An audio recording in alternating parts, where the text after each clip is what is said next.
And what did you say? I was like, yo, if I go to the Texas Open, when I come back, I will not have a job. And I was like, I'll see you when you get back. Yep. And honestly, we got married less than a month after that. Like literally, I mean, we went and got married. 5, 4, 3, 2, 1, 0. Whether you've been married 1 or 20 plus years, at some point, you realized you were married into crazy. And that's what our podcast is all about. We offer love, laughter, and a dose of reality as we unpack this crazy thing called marriage. So sit back, relax, and get your ear hustle on. It's time to start the conversation. All right, let's go.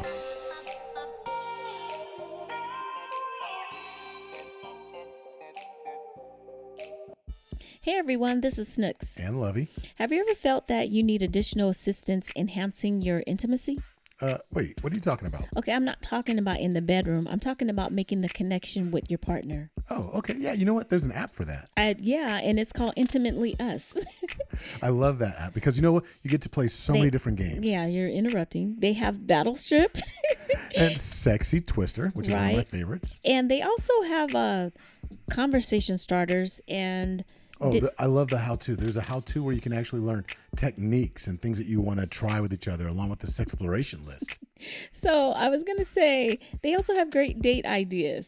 So if this sounds good to you, download the app at r.intimately.us/MIC. That's r.intimately.us/MIC. The link will be in the show notes. Now let's get ready for the podcast.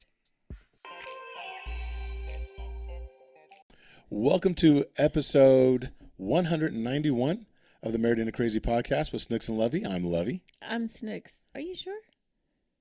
It's 191? Yes, ma'am. Oh, okay. I can't do much, but I can count. You know, even when I get past my 10 fingers, 10 toes, I can get that high sometimes. I just got to do it over and over again. Okay, I'm just saying. I thought it was 191 last week. It was 190 last week. Okay, I'll check. Well, see, and there's reasons why she's confused because this weekend has been a whirlwind. Yeah, we were very, very busy this weekend. We had the opportunity to go to a marriage retreat. We left Thursday, and it was Thursday and Friday. We came back Saturday, and I had a ton of homework to do. So I pulled an all-nighter just about, and then even last night, almost, you know how when you're so focused and you're doing I did a whole assignment. And then when I was getting ready to put it all together, not put it together, but like submit it, something told me reread what you are supposed to do. And I had done it wrong. Oh God, my heart almost stopped. And I was devastated, but I was like, nope, I'm finna do this. I got to get it. And so I did it. Go Rana. Go Ron. Go Snooks. Well, see, that's a lot like marriage. I mean, how many times have we actually been in a situation where, I want to say a situation, we've been in our marriages and we think we're doing it right. Look, right now, the popular phrase is, I understood the assignment. There's all kinds of things on social media about that. Well, how many times has the husband or the wife, felt like I understood the assignment and then we get that notice? Nope. The assignment. That was not the assignment. You goofed. You did it wrong. Start over. Well, what we want to do today is bring you a special guest that is getting the assignment right. This, as you know, we like to bring you these interesting couples from all over the world, and I think that today we have a really special couple with us, and I think there's a lot of you out there that are going to learn a few things. You're going to learn something today. Let's put it like that. So today, all the way from Virginia, on the other side of the nation, we have Jay and Laine Hall with us. How are you two doing? Doing all right. Thanks for having us. How are y'all doing tonight? We're good. And, okay, wait. Laine, you have to say something too. Oh, we're good. How are you? Yeah, that's so funny. See, this is going to be one of those times where you've got like Snooks and I, where we have a tendency to just, I like to talk a lot. Sometimes she'll fade into it and I have to kind of like pull her back in towards the mic. See, it's not really me fading if he's doing all the talking, right? There. I'm just no, saying. you're gonna make me sneeze. I'm just saying. I'm allergic. I'm allergic to you doing that. Whatever. No, so what we want to do is so let me give some background real quick for all those of you that don't know who Jay and Laine Hall are. Some of you out there, I'm curious how many may know Jay by his other persona. He is also known as Gizmo in the pickleball world. And you're saying to yourself, well, what's pickleball? Ask your kids. I guarantee your kids will tell you what pickleball is. And not only is Gizmo a pickleball player, a professional pickleball player, he is a U.S. Open champion when it comes to pickleball. That's amazing. And so often there are people out there in the world that, that have these titles and they're out front and they're doing things. And I think the world forgets that they can't do what they do unless they've got a strong team around them. And Laine is that team that allows people to know the persona of Gizmo. If you guys are not watching it on YouTube, she's like, yup. Mm-hmm. I'll agree. She's like, yup. Mm-hmm. No, so I want to learn a lot about you two and your love story. First and foremost, how did you two meet? I'll let you tell a story. I'll let you start. So I used to be a volunteer firefighter, and I used to teach recruit classes for all the new recruits coming in. Teach all the basic classes, how to throw ladders, how to, where everything was around the firehouse. And she was actually one of my recruits, and I didn't hit on her during the recruit class. He was like, "Here's the ladder, honey. Let me help you up that ladder."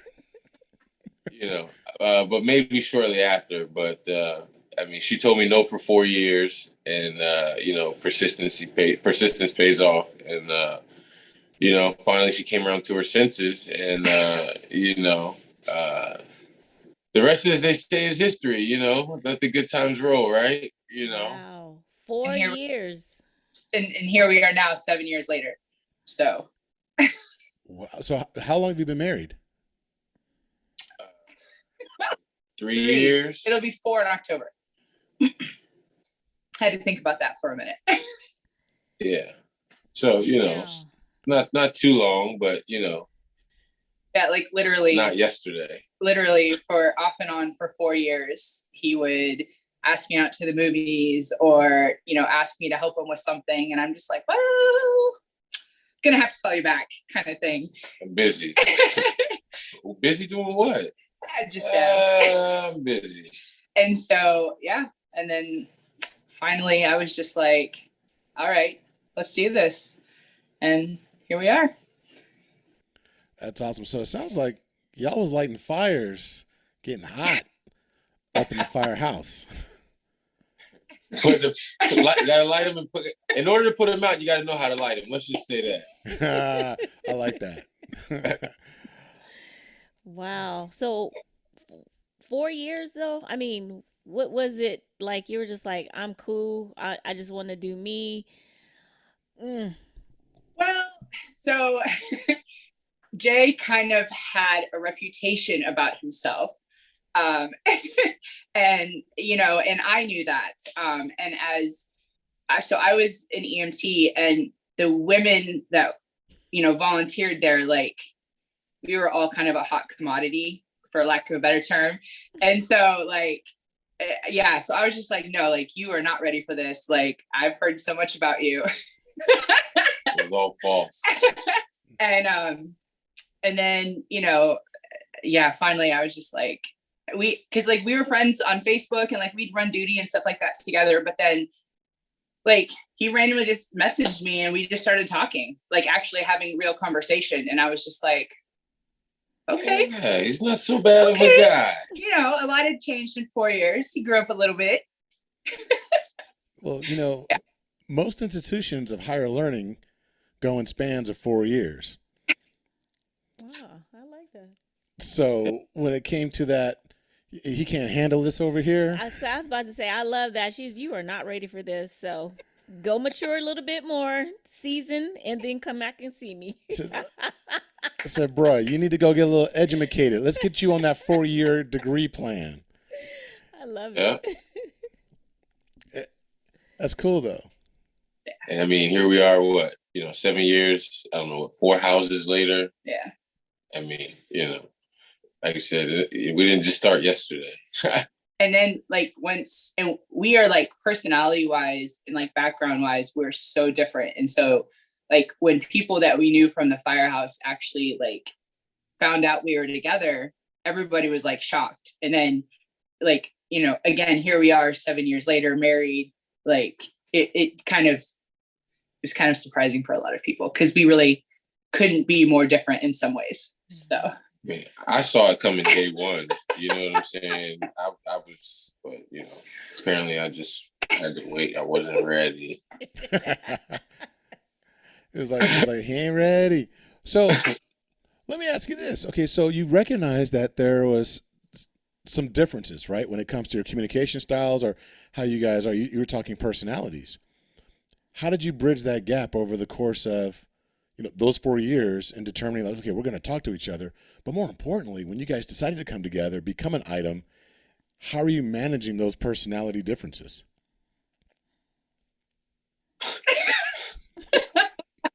We don't.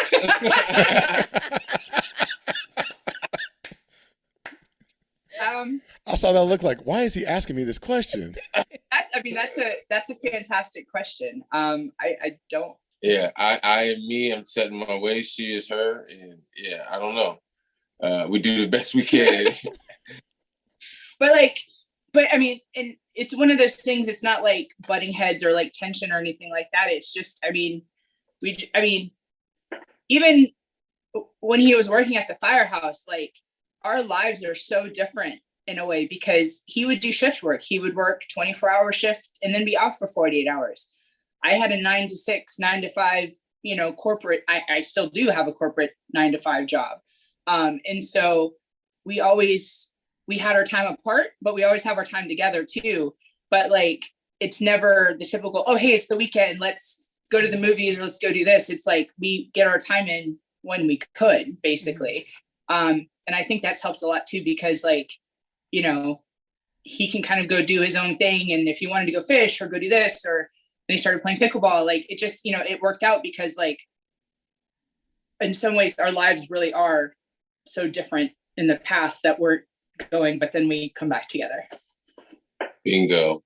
Well, that's interesting to me because it sounds as if when you're talking about the time when you're in the firehouse, you said, you basically, you get in where you fit in and you made it work.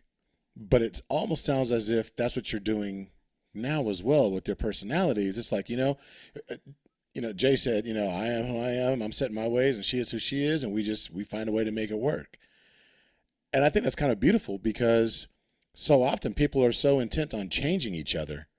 I need you to be more this and da-da-da-da. She's laughing because I'm like, oh, somebody was trying to change somebody. No. But I think that it's great that you two are finding each other. You're getting in where you fit in with your relationship, and you're finding ways to make it work. And I think that's beautiful. Kudos to you. Yeah, I'm definitely not a like by the book type person because quite honestly, I'm not sure who wrote the book and what that person was thinking when they wrote the book. So I'm more of like a who defines what normal is, and just kind of, I mean, if you like it, I love it type person. You know what I'm saying? Like, hey, it is what it is. We're gonna make it do what it do, and yeah, we're gonna figure it out. Point blank. Period. That's awesome. Okay, so how did you get started into pickleball? So I was a firefighter in Virginia, and I was at the gym. They want us to work out every shift for an hour, so we went to the gym. And I was in the gym shooting around basketball, and I hear this sound, and it sounded like table tennis or something. So I like look on the other side of the gym, and there's like 3 nets set up, a bleacher full of we'll say 70 plus people to be generous, and it looked like mini tennis. And I don't come from a tennis background, so I was like, what in the world is this? These 2 70-year-old ladies come up to me and they say, this is pickleball. would you like to learn how to play it? And I was just like, you know what? Y'all look like y'all having a good time. I don't want to interrupt. I'll just, I'll sit back and watch. So I'm off work for the next 2 days. I go back to work. I go back to the gym, and I'm shooting around again in the gym, and I hear the same sound again. So I peek around the same curtain again, and the same two ladies come up to me. Got him. And say,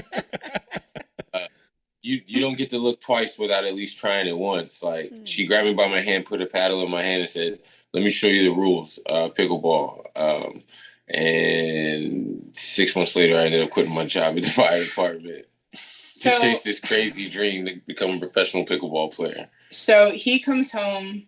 So he gets off shift. I come home from work, and he's like geeked out on YouTube watching pickleball. And I'm like, what are you watching? Like, what is this?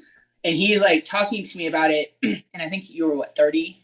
31. He was like 30, 31 at the time. So, and we're 6 years apart. I'm 6 years older, but like, he's talking to me about this sport. And on YouTube, it's like these older people, and he's talking to me about these 270-something-year-old ladies. And I'm just like, sir, you have no business playing any sport with some 70-year-old something. You're going to break somebody's hip, like flat out. Like, what are you doing?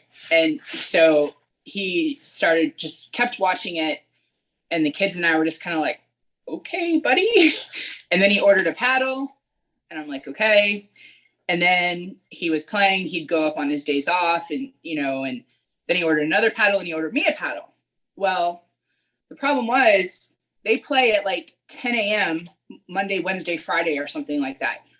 Most people who have a corporate job cannot play during that time. Mm-hmm. So it was a good 4 months until I was able to actually try it, because my office is closed between Christmas and New Year. So I was home. So I was like, let's go up there and check this out. And so I got to see it firsthand, and I was like, okay. But like at that point, he was already obsessed, to put it mildly. Yeah, I mean, to quit my career of working 8 days a month to chase this dream of becoming a professional pickleball player. I mean, that's obsessed is a little mild. Yeah. Yeah. I mean, to quit the job and run with it like that? A government job with like pension, with benefits, like what most people like strive for. He was just like, yeah, I'm good on that. I mean, he had booked this trip. They shifted his schedule. They're like, you can't go on this trip. And but he had already paid for the airfare. He paid for the lodging. Like, he had partners lined up. I mean, these tournaments aren't cheap, and he was going to Texas, and Texas is not a cheap place to go to. And what did you say? I was like, yo, if I go to the Texas Open, when I come back, I will not have a job. And I was like, I'll see you when you get back. Yep. And honestly, we got married less than a month after that. Like, literally, I mean, we went and got married. And because, I mean, we had talked about it, like we were going that direction, but I was like, you need insurance, like benefits for grownups. And so we did it. And that was that. Yeah. I mean, plus, I already know, like, I can't work for, I'm the type of person, I cannot work for anybody. Like, I mean, I've seen it firsthand where, like, I ended up having to miss my daughter's first day of kindergarten. Like, but yet, upper management is like, oh, they're, third removed twice from the family, baby mama, sister, cousin, Tracy, just so happened to be in town, and they forgot it, but yet, and they called out sick. You know what I'm saying? But that's okay. And I'm just like, man, like, these people, they'll make time to be able to do what they want to do, like, but not let me, even just take an hour to go take my daughter to school for the first day of kindergarten. I'm like, yo, like, if people are like that, like, those aren't my people. And like, I can't be around them type of people. So like, I made the conscious decision to just effectively remove myself from the workforce and not chase money and just chase purpose. And, again, I helped a lot of people in the back of the fire truck. I worked in the ER for 4 years, volunteer and career side of the EMS, as a paramedic. I mean, 10 plus years. I know I helped a lot of people, but by me being able to, take pickleball as a sport to, all these different destinations and, teach it at the schools, teach it in the juvenile detention centers, teach it in the adult prisons, teach it, take it to Mexico, take it, to whatever other countries I'm going to be able to take it to. Like, be potentially an outlet for people who would have never been exposed to it. Like I already know, like my impact before I leave this earth is going to be magnified by, 1,000-fold than if I would have just stayed working 8 days a month, being Not a yes sleeping. man, not being happy, doing not what I want to do. So, I just made that conscious decision, and I haven't looked back since. So we'll make it work. That is awesome. That's like our whole podcast. It's like, okay, y'all, we see you next week. Thank you. We got life lessons galore in there. I swear, I'm like, where's my pen at? Hit rewind, go back, take notes, and adjust your life accordingly. No, that's what's up. That's amazing, though. First of all, a lot of people would not probably have done that. Like you said, I'm not chasing money. I am chasing my dream. Your passion, and even how you compare it to how many people you've helped doing in the ER as a firefighter, all these, even doing your volunteering. But now here you have pickleball, and you're going to teach it to children and in institutions, and you're traveling or whatever. The effect, did I hit that? Sorry. The effect that you have that you have on, the impact, I should say, that you have on, it's so much greater, and I'm gonna just be honest, I had never heard of pickleball ever. And Lovey's like, oh, pickleball. I was like, what is pickleball? He's like, oh, Gizmo said blah, blah. I was like, first of all, I don't even know who that is. He's talking to me like we knew each other. And then he's like, we're going to play.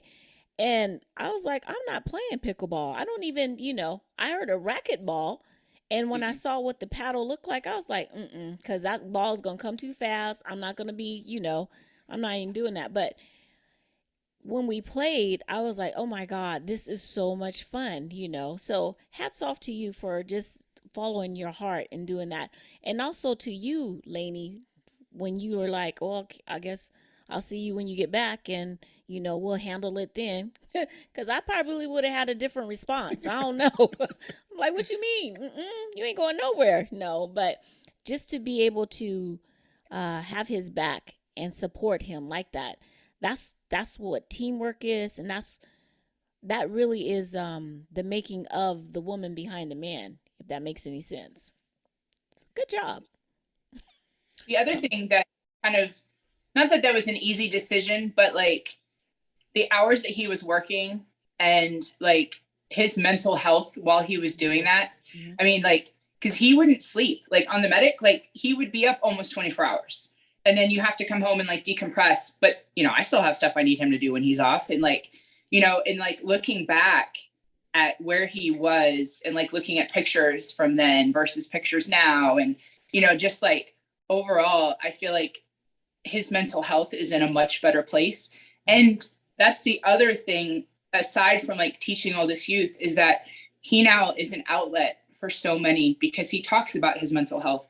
Mm-hmm. And people don't want to talk about that. Mm-hmm. And so I really commend him, because he has found a way to reach even more people through his platform. Mm-hmm. and getting people to talk about things that people don't want to talk about, right. And it's not an easy thing. And so for that, like, I think that's even just as important, if not more important, than like getting out to the detention centers and stuff like that, because mental health is just so not talked about, right? For lack of a word. So it's like it's a stigma, Mm-hmm. Absolutely. And if you talk about it, then you're all eyes on me. And then if you have mental health and people are staring at you, then you're like, oh my God, that's kind of how I look at it.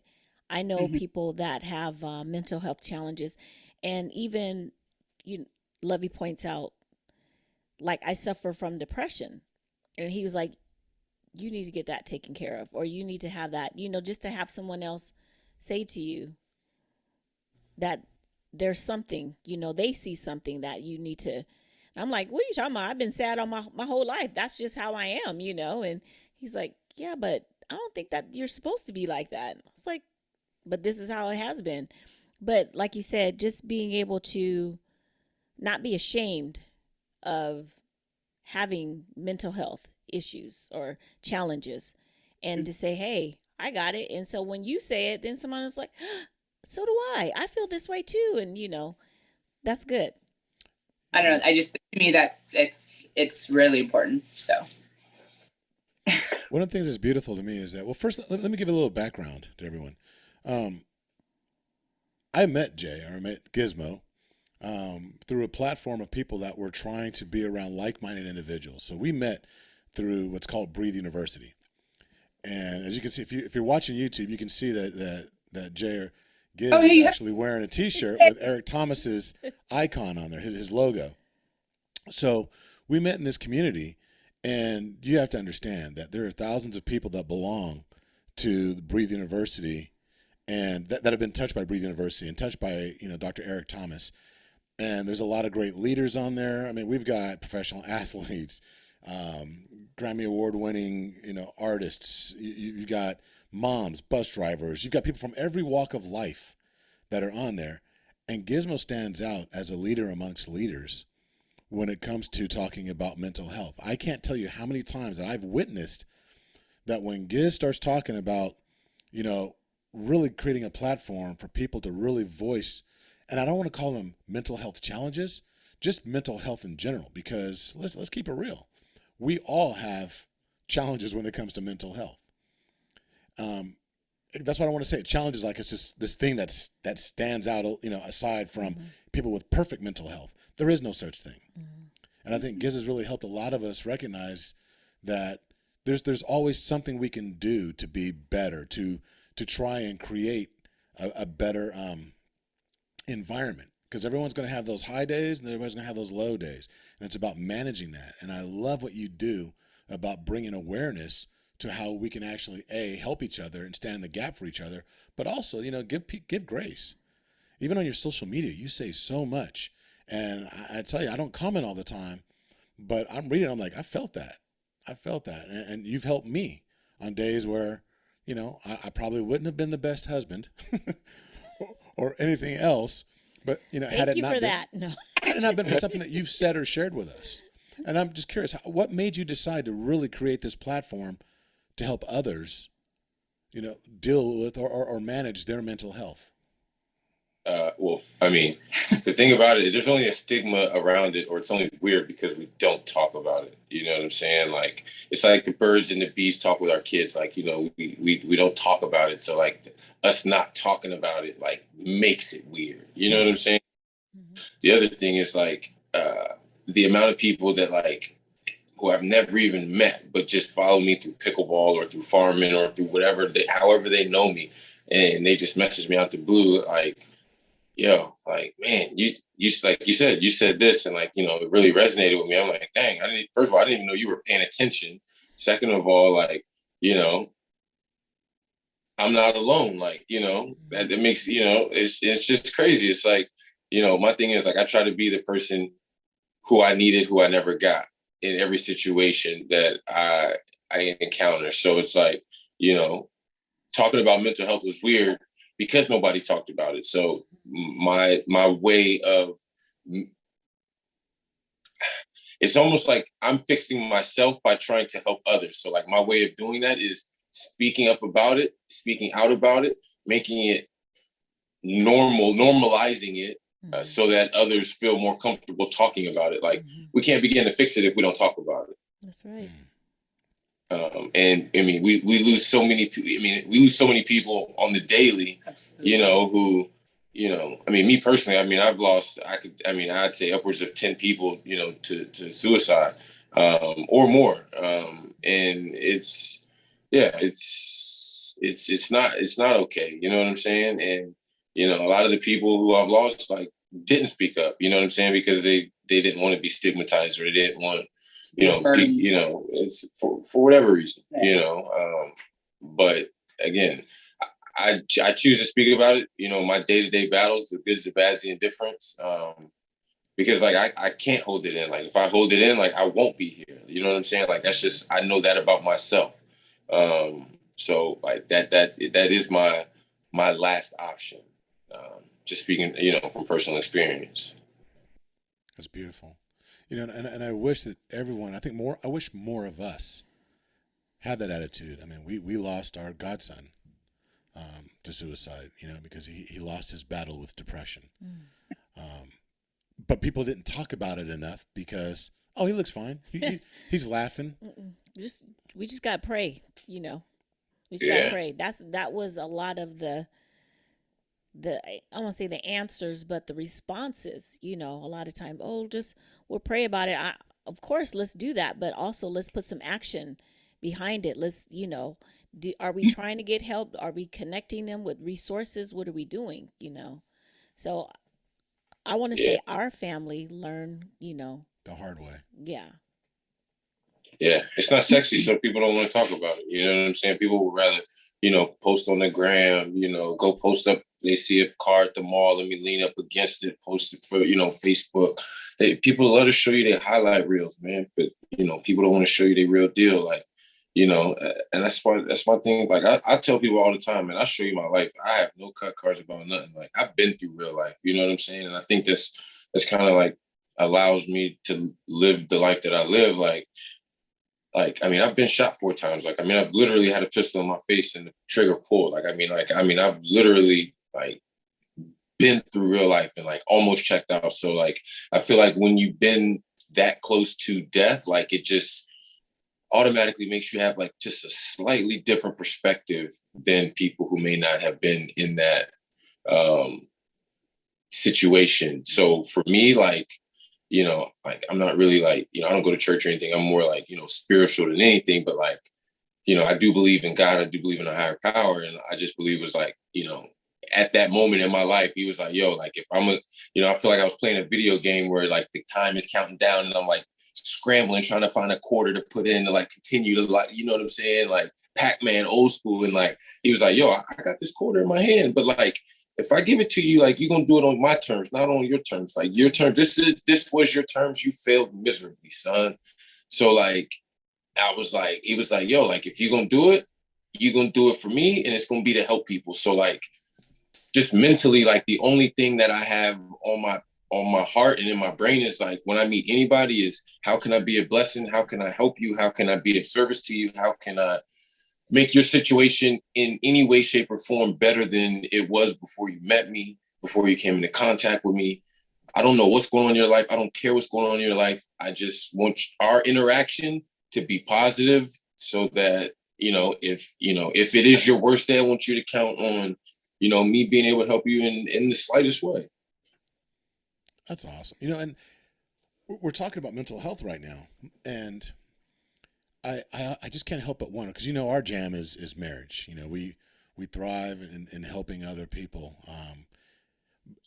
and I just can't help but wonder how many marriages fail because we haven't dealt with our mental health. We're carrying baggage. We're carrying so many things with us that we're just not healthy in that respect, or not moving towards health in that particular respect, and we're not able to help each other. Because a lot of marriages standing in the gap for each other. Yeah. When one person's up, the other person's down. Okay, let me help you out. And vice versa. But what if you're both down and you don't know how to help each other because you don't know how to help yourself, and the resources aren't there? So I think what you're saying is so applicable, not just to an individual, but to all the couples that are out there listening as well. That's huge. Yeah. I do want to touch on something though. You mentioned something in passing. I heard the farm. You mentioned the farm, and I know that there is a pickleball farm, but you also mentioned in passing that since you guys have been together, that you've moved like 4 times, 4 houses, whatever. Do you guys live on a farm right now? Yeah. We got a 10-acre farm in Virginia. I mean, okay, you gotta talk about that. How did you land on a farm? Yeah. Tell that story. Speaking on mental health, I got tired of people. I got to the point where like I didn't want to deal with people. I said, I don't want neighbors. I don't want to live next to people. I just want to, do my own thing. And yeah, we ended up with a 10-acre farm. Well, he was like, our lease was coming up to an end, and he was like, look, I want to move to the country. If you want to come with me, you're more than welcome. Yeah. But if you don't, I'm still moving to the country. So this is about the time we got married. And I actually, I spent my middle school and high school years in rural Missouri, like graduating class of 36. I swore I would never go back to that. Like we had to drive 2 hours to go to a shopping mall for just context. And he was like, yo, I want to move out to the country. I want at least 5 acres. And I was like, okay, I have one stipulation. So because my office is in DC. So in Virginia, there's like 2 main highways to go in DC. There's 95 and there's 66. I said, we will not do 66. That is my only caveat, my only requirement. And so we reached out to a realtor friend. I started looking, just kind of perusing. He started browsing on Zillow. She gives us the listings, and her number one listing was the number one that I found, and was his number one. But we hadn't conferred with each other. We hadn't even talked about it. Nobody had told each other. And she's like, here you go. And I'm like, oh my gosh, this is the one this is like my favorite one. And he's like, it's my favorite one. We have like a 2-acre pond. Like he loves to fish, like just everything about it. And so I have goosebumps actually. So we came to look at this house, and we are scheduled to look at one other. And we came here. I was like, yo, cancel that other one. This is it. I promise. He got locked in the barn. He like calls me. I'm in here like looking at the kitchen and, you know, like oogling over everything. And he's already like looking at all the outbuildings and like getting stuck. So I had to go figure out how to get him out of the barn because he got himself stuck. He's like, I want to do this here. I want to do this there. Because nobody was living here. They had already moved. It had been on the market for like 6 months. So like it being completely empty, like we were in like, right. Like we can do this however we want. Mm-hmm. Yeah. And that was it. So that was 3 years ago. That was, almost 3.5 years ago. So, wow. So, but it's not just a farm. I mean, it's just crazy. You know, it's all started through the game of pickleball. Like we're, you know, a 501c3 nonprofit. All of the crops that we grow here at the farm, we donate to another nonprofit that goes to middle schools every Friday to give fresh produce to families in need, like without filling out any forms. Like if you feel your family can use help, like you just pull up off the trunk and they'll give you fresh boxes. Like we don't need to know, like, you know, what your salary is. Like that's irrelevant. Or we take to the local food bank. We've got, you know, chickens. I mean, we've got eggs. We get at least a dozen eggs a day. Yeah. So, you know, we're donating eggs. We actually just put up a 16-foot by 100-foot greenhouse that we're going to be growing food and being able to extend our growing season so that we're able to donate longer into the winter and earlier into the spring. We actually got a grant through the USDA for that. Basically, we had to fill out some paperwork and they went through and selected us, and they basically said, you're going to get X amount of dollars per square foot. Get it, put it up, we'll reimburse you.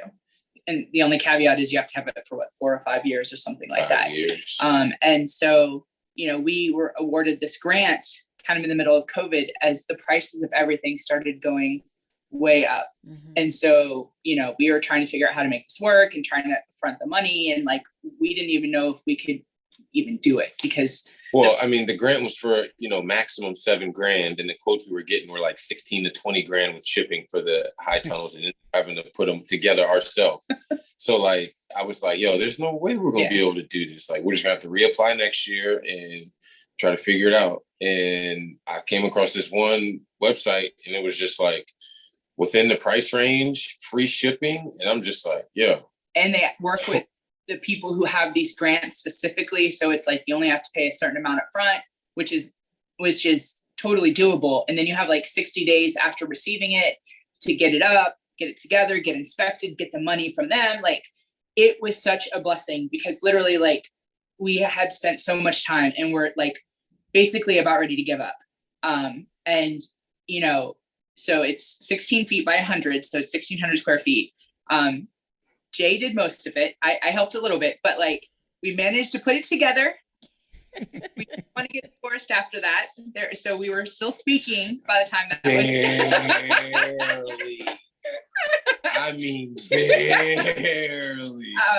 But we were able to get it up, and we survived, and the high tunnel survived, and we got everything approved, and we got everything taken care of. So, And again, with this, we can do so much more, and we can help so many more people by growing more food. And it's just so surreal that and it was all him. Like, he found, because usually I'm the one that's like looking stuff up and he'll come up with an idea, but like, I have to say, like, finding out about the grant, finding the company, like, that was literally all him.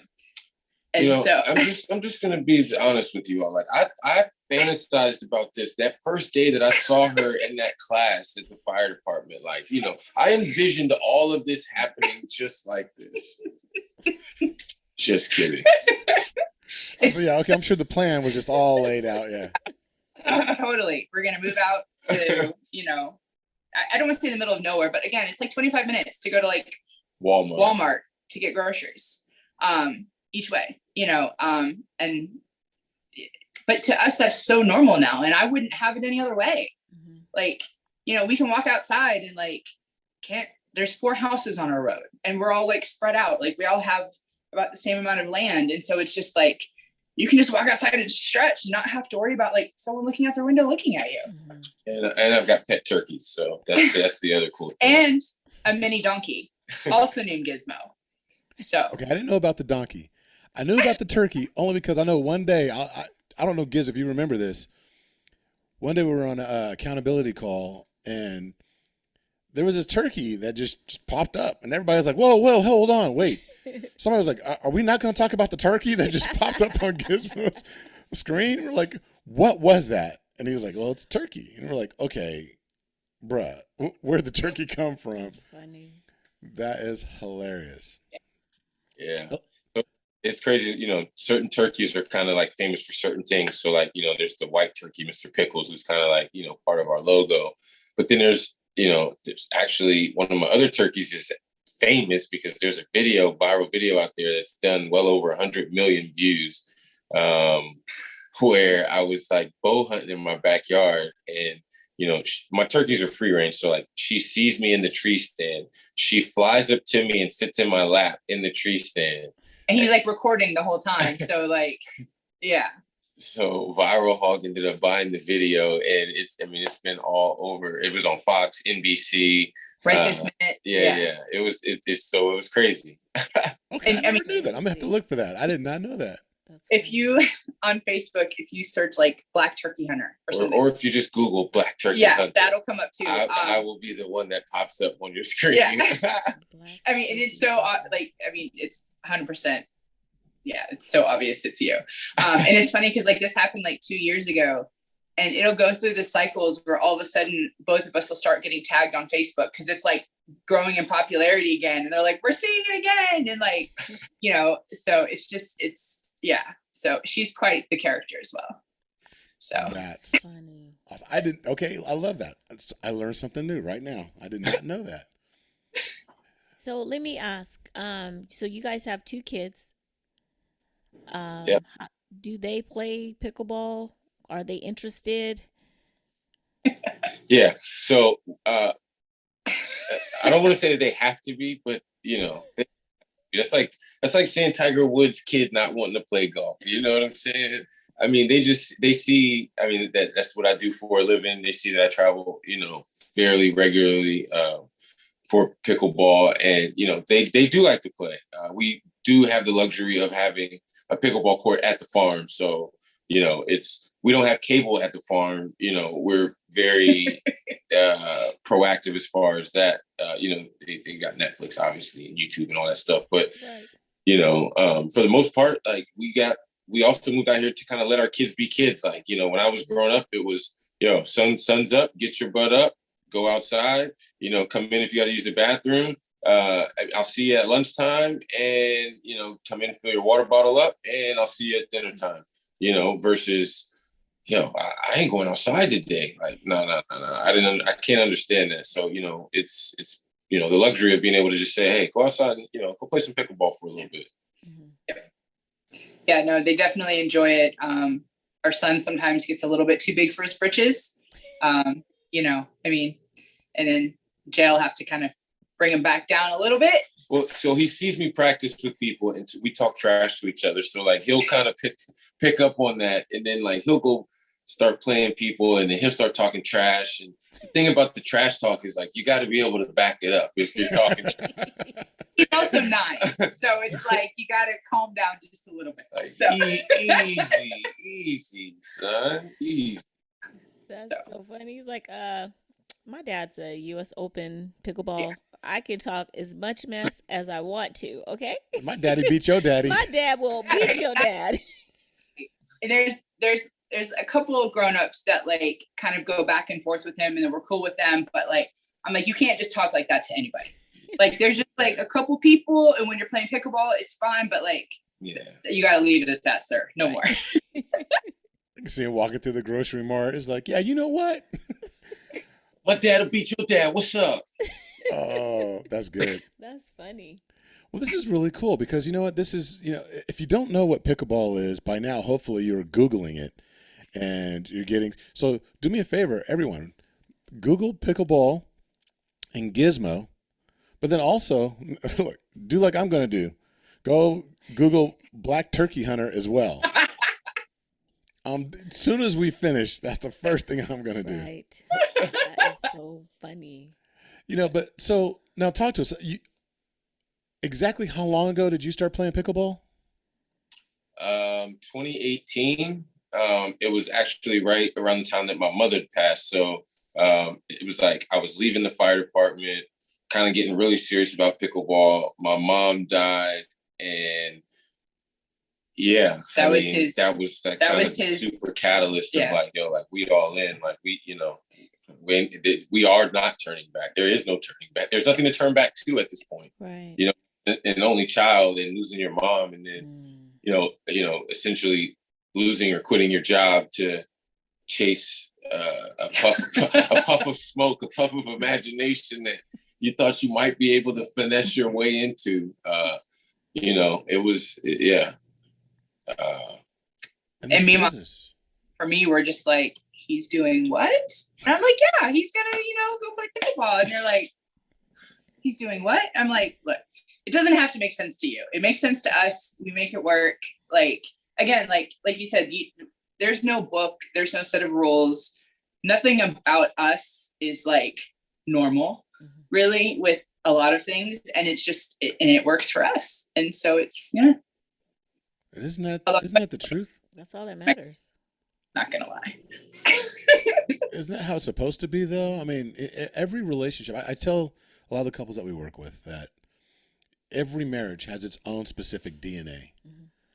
Your marriage is not supposed to have the same DNA as somebody else's marriage. Just like each of us is a biological being, and my DNA is different from everyone else's in the world. And so such is the same for our relationships. And it doesn't make it better or worse, it just makes it different. Mm-hmm. And if it works for you in your house, amen. You know, let it do its thing. Let it breathe. Yo, you just him right there though. Like you just said, biologically, if we can all mentally agree that we are all different, all comprised, completely different, like how can we take something that's for somebody else and use it as our own, or like try to directly apply that to our own, like that, like it won't fit. It's like a square in a circle. Like it's that circle look good on that circle over there, but like if we're a square or a triangle, like it can't. Yeah. Right. I mean, now there might be some lessons we can learn from that circle, but Absolutely. It doesn't mean that all of it necessarily applies. Mm-hmm. Absolutely. See, I'm loving this. I'm loving this. I hope y'all taking notes. Look, Giz and Laine are over here kicking knowledge.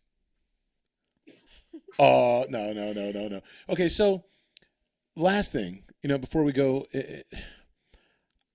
I want to know, with all this travel, with all this stuff, well, two things. Actually, it's probably more than that. But how did you go from basically, almost 4 years ago, almost 4 years ago, just learning about, there's this thing called pickleball. Like, before you got punked by the 70-year-old ladies into learning how to play pickleball to going to U.S. Open champion. How did that happen? That progression. It was to the point where, like, when I when I mentally made the decision, like, this is what I'm going to do, it's like, you know, I can't be one of those people that say I want to get better at something or want to take something serious, but don't put the time or the effort in. Because then I couldn't be mad if I didn't achieve the results that I said that I wanted. So, like, you know, when I quit my job, it wasn't, all right, we're just going to sit at home and, you know, play video games all day. It was, I'm, you know, playing 2-3 times a day, 4 or 5 days a week, driving to DC, driving to Maryland, Baltimore, Richmond, Charlottesville. I mean, anywhere within a 2-hour radius was well within, let's just jump in the car and go. If I knew that I could get, you know, good play there. I mean, it got to the point where I'm literally Googling pickleball in my area, starting at the top and trying to figure out if I could go, what time I could go, when I could be there, how long it would take me, if I got to sit in traffic. I mean, I'm calling the senior rec centers. I'm like, yo, can I come play pickleball? And they're just like, sir, are you 55 or over? No? Click.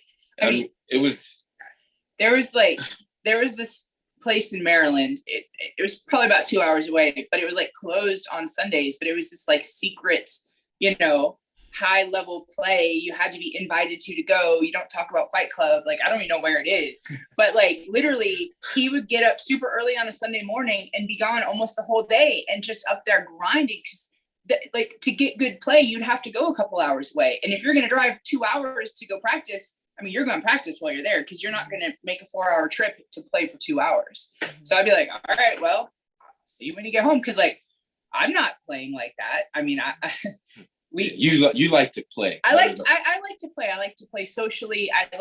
There's so many great people that we've met. I like to go out and hit the ball and have a good time. And occasionally we'll play together and rec play for here, but like, that's it. We can't, no. Yeah, we do not play together. That is one thing that we have learned is a hard no. Hard no. We played in this tournament about 2 hours away. It was this little hole in the wall and he couldn't find a partner. Just give him the short version, please. Needless to say, we drove home for 2 hours, like not speaking. I'm one of those people, like I cry when I get upset. Like I cry if I'm happy. I cry if I just cry. So I'm like driving, just like tears, bawling. And he's just like, rah, and the kids are just like, oh my God, what's going on? Needless to say, one of my finer moments. We cannot play together. No. But I will go. I will be his biggest cheerleader. I will cheer him on. He will cheer me on when I play. And that's that. No, I mean, I will say to play. So yeah. Wait, say it again.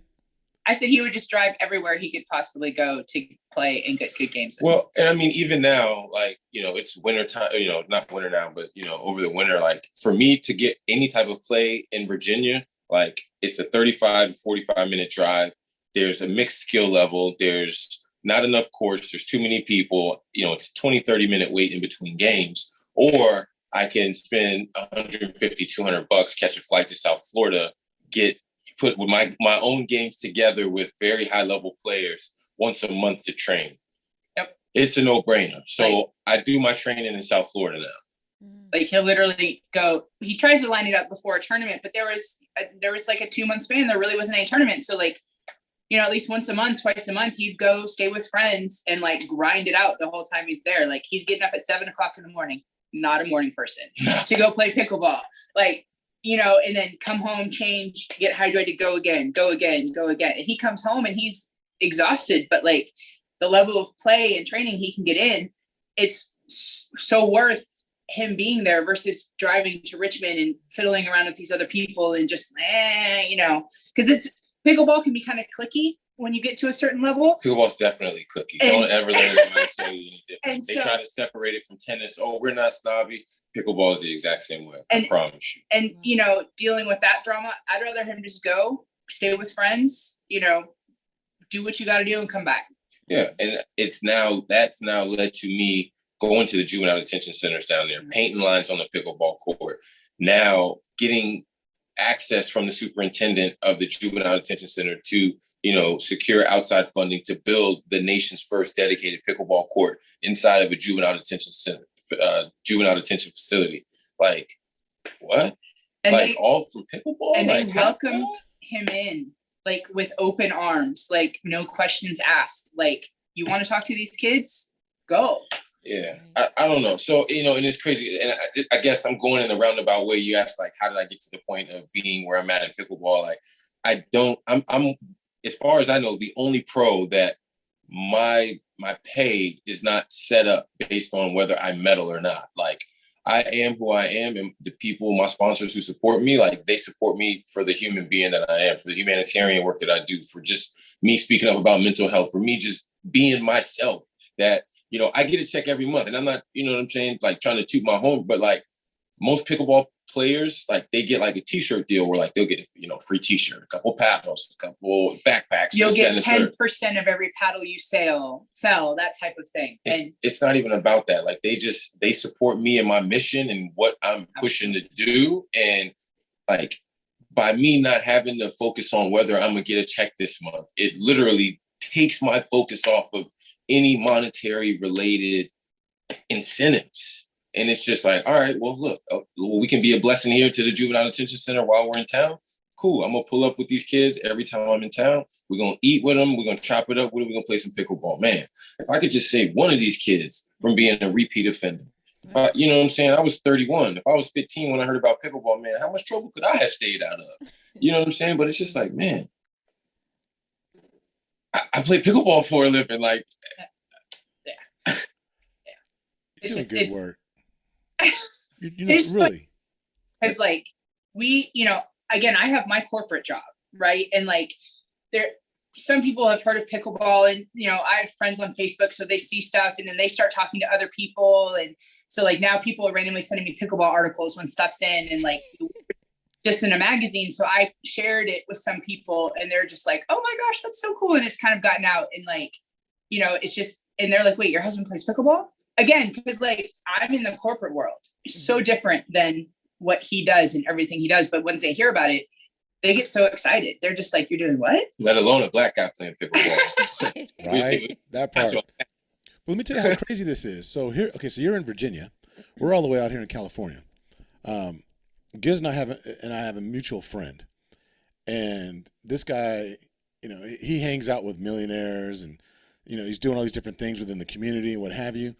And one day he saw some people playing. He was talking to this guy that's extremely wealthy. He was like, oh, you know, they're playing pickleball. He's like, oh, you know about pickleball? He's like, yeah, I got a buddy that plays, you know, and he mentions Gizmo. And this dude stopped in his tracks. He's like, wait, you know Gizmo? And, you know, and it's funny, Terrell was explaining to the guy, like, well, yeah, you know, he's a cool cat. And he's like, no, really, you know Gizmo? And the guy was like stuck on Giz like the rest of the day. It's funny how this sport, like I never heard of it before, you know, coming across Jay or Gizmo through the community with ET. And now it's like everywhere I look, it's almost funny. Like now it's like I see it everywhere. He got Snooks and I, when I was doing 75 hard, we're out there. One of our workouts was, you know, going out, get on the court. Mm-hmm. Unfortunately, it was on a tennis court, but trying to play pickleball. We're out there playing. Next thing you know, we're going out like almost every single weekend, you know, every morning going out there playing. Then all of a sudden we started seeing these couples over there playing. I'm like, wait a minute. I was like, what y'all doing? How are they? They're over there playing pickleball, and then we're over here playing pickleball. But it's funny, we didn't see anybody under probably the age of like 65. Yeah, they were all nicely retired people. Yes. And when they saw us playing, he was like, oh, wait a minute. The guy comes over and he's talking to us about it, and Lovey's talking about you. And he was like, really? Like, he was really excited, especially I think because we were young and, you know, like you said, they're older people. And we're like, yeah, you know, I said, this is my first time. I never played pickleball before. I never heard of it, you know. And he was like, yeah, you know, if you do blah, blah, blah, whatever. And I was kind of joking around. I said, I think my husband, I think he cheats, though, because I don't really have all the rules. And the man was like, he probably is cheating. I said, he is cheating. But yeah, everyone gets excited, you know. We started driving by and we would just see couples playing pickleball. So that's awesome. Yeah, it's great. And, you know, I think that what you two do as a couple stands out. I mean, being there for each other, Really. And I know that you're the corporate person, Laine, and, Giz is out there, doing the pickleball world. But I know that when I was scheduling and booking this interview, Giz didn't know what was going on. Laine was handling everything. I promise you, that's for the best. He- You don't want me anything related to the back office. Any email that comes from him is usually me. Yeah, gizmopickleball@gmail.com is not Gizmo Pickleball. It's Gizmo Pickleball's wife. Yes. Yeah. You get him on Messenger, you'll get him. Otherwise, yeah, it's all me. Yeah. Well, I love how both of you are living your lives on your own terms. And I won't say I hate. You guys mentioned you guys aren't normal, but I think you are the best versions in this moment of yourselves. And I think that being authentically who you were meant to be, who you were built to be by our Creator, is allowing you to have a very unique, not by the rules marriage, a unique, not by the rules farm, a unique, not by the rules life. And it's enriching. In doing that, all the people that are being introduced to pickleball, that are being introduced to the farm, that are being introduced in the detention centers to different decisions that they could be making to have better lives, all started from you two getting frisky in a firehouse. I think that's amazing. That did not happen. I'd say you probably hit the nail on the head, but that did not happen. I just wanted to see what she was going to say first. I can neither confirm nor deny.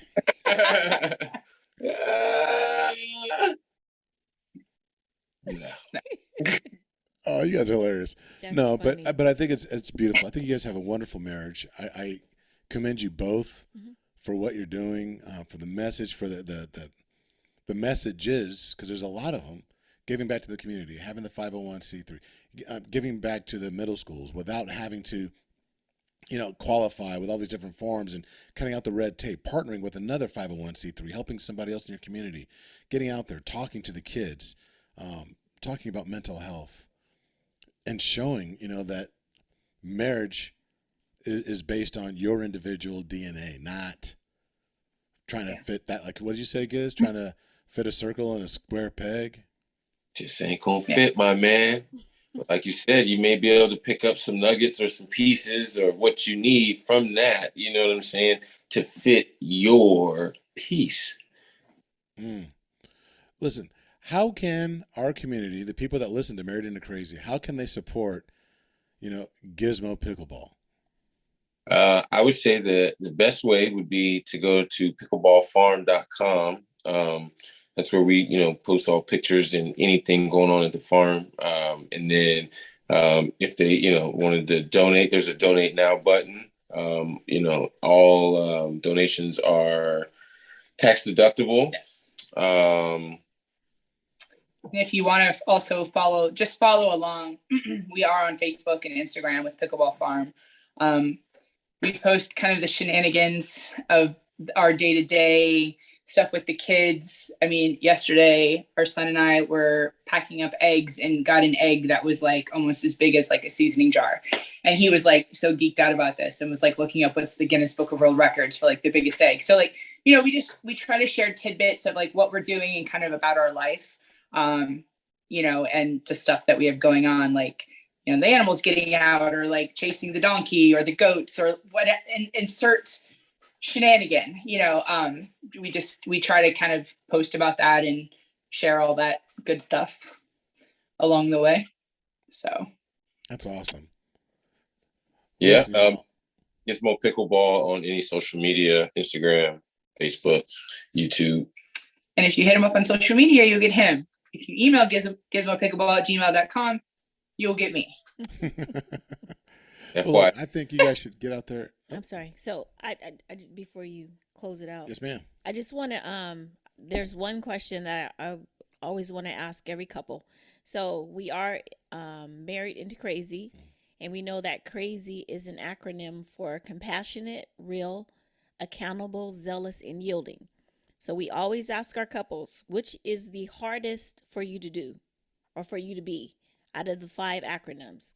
Compassionate, real, accountable, zealous, or yielding? Excuse me. Which is the hardest? Well, you're definitely compassionate. Yeah, I mean, I'm definitely real. Yes. Count? I mean, as far as accountable, like I don't even look at it as accountable to myself. I look at it as like what I do here, like is being accountable to other people. Like, I mean, I grow crops that I don't even eat. I don't eat tomatoes, onions, or nothing like that. But I mean, I grow them to donate. So like, I mean, I feel that other people hold me accountable as far as that. Zealous. What is that? I was gonna say I don't. What is that? Yeah. So yeah, zealous and yielding. Like what? Well, yielding is, I mean, like we grow crops and we yield. Yeah, but is it talking about what you do or you yourself personally? Well, why don't you ask the client? It's for both of you, Laine. You don't get off. You got to answer too. No, I know. Thank you. Golly, I didn't know this question was going to come. I have no idea. Well, see, zealous. Think of zealous as being enthusiastic, like because a lot of times we get very zealous. There's that zeal, right? They talk about living life with zeal, but a lot of times in marriages we're very zealous when it comes to, oh, I'm gonna point out your problem, that what you need to fix, what you need to do. Oh, remember that time you did it? Can we be zealous in our marriage? Yeah, and I'm sorry, but I probably should have clarified that. Those the acronyms are not for like other people. Like, what is the hardest for you to be to each other? Compassionate, real, accountable, zealous, or yielding? I think I would probably go with zealous for myself, to be honest. What does that mean? Like the conversation after the conversation.